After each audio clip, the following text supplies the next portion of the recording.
What's going on, everybody? I really don't feel like doing this video, but I promised myself that I have to do at least 4 videos a week. So this video is not really business advice, nor is it life advice. It's just more of a suggestion for my black people, man. Like, I think the respectability, the days of the respectability, politics, and social interactions are done. Like, and I implore you, I encourage you to be your authentic self. And don't get it twisted. The opposite of respectability is not disrespect. In my head, the opposite of respectability is being your authentic self at all times, right?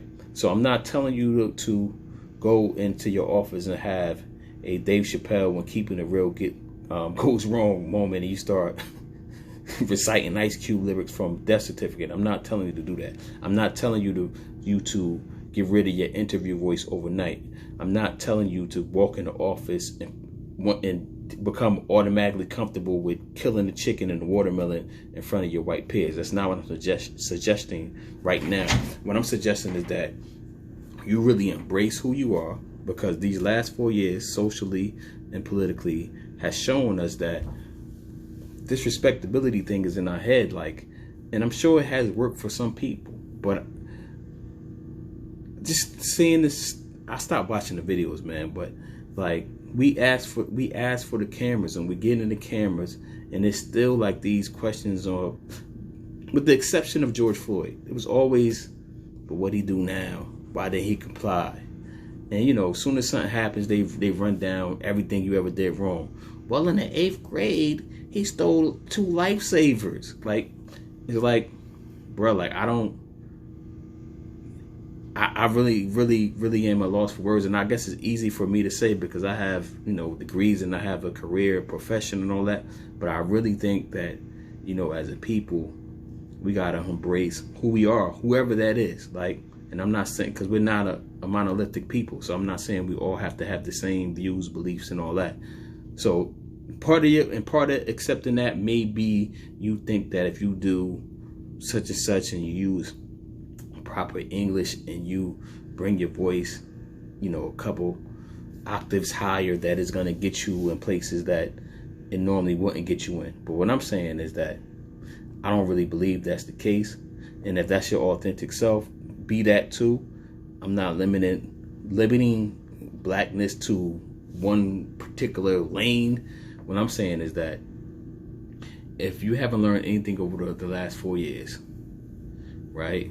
Like, for example, let me go back. Keep the energy on me. I like to keep the energy on me. Like, over the last 4 years. So, I went to high school in East Windsor, New Jersey, right? Hightstown, New Jersey, right? It's smack in the middle of East Windsor. And I see some of these white guys I went to school with, right? Some of them was into the jungle fever.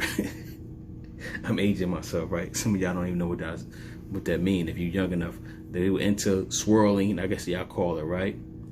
And some of them even got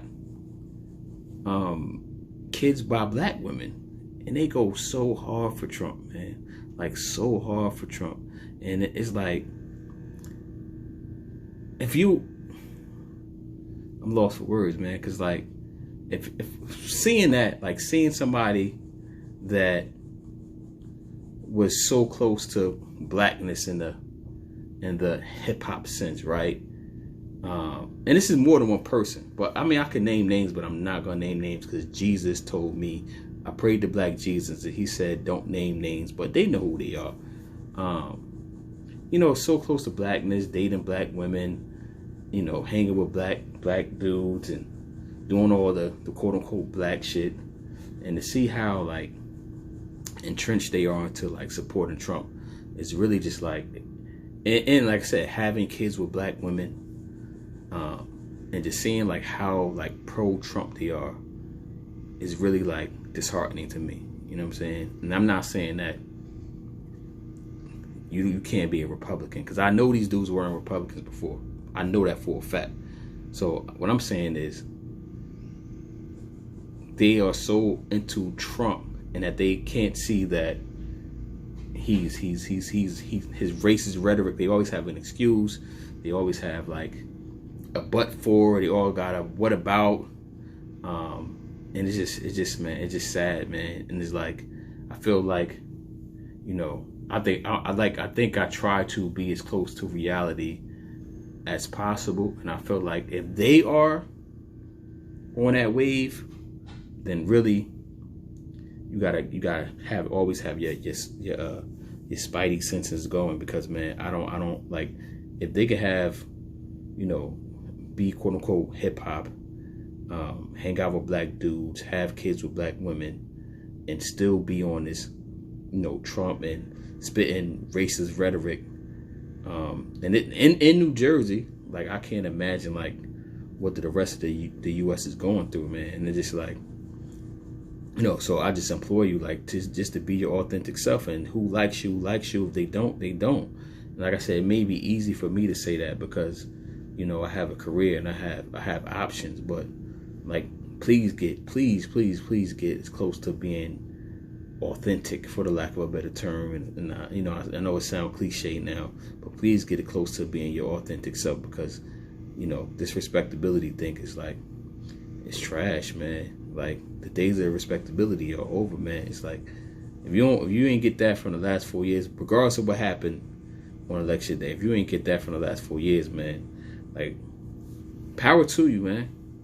Power to you, because I'm not saying my vision of the world is the vision of the world. And as I always say, it's your life. So you got to figure out what works for you. I'm just giving you a suggestion, because like, I think not being your authentic self is hard on the health, hard on your physical, hard on your mental, hard on your spiritual. And again, like I said, I don't think we're not really changing any minds by just, you know, making white people feel comfortable in situations where we are making ourselves uncomfortable. In a sense, not even anything malicious, just in the sense of like, you being afraid to eat watermelon in front of your people, in front of your white peers at work. I know you scared to eat watermelon. I know your voice don't really sound like that. They probably don't know that, but I know that. I know you like watermelon. I know you like fried chicken. But as soon as the watermelon and fried chicken come, you act like you never touched it before. And while they enjoying it. That's the type of stuff I'm talking about. Like, little stuff like that. And I know I'm being racist, but we in the racist world. I'm just trying to get y'all the medicine and the candy. So until the next time, peace.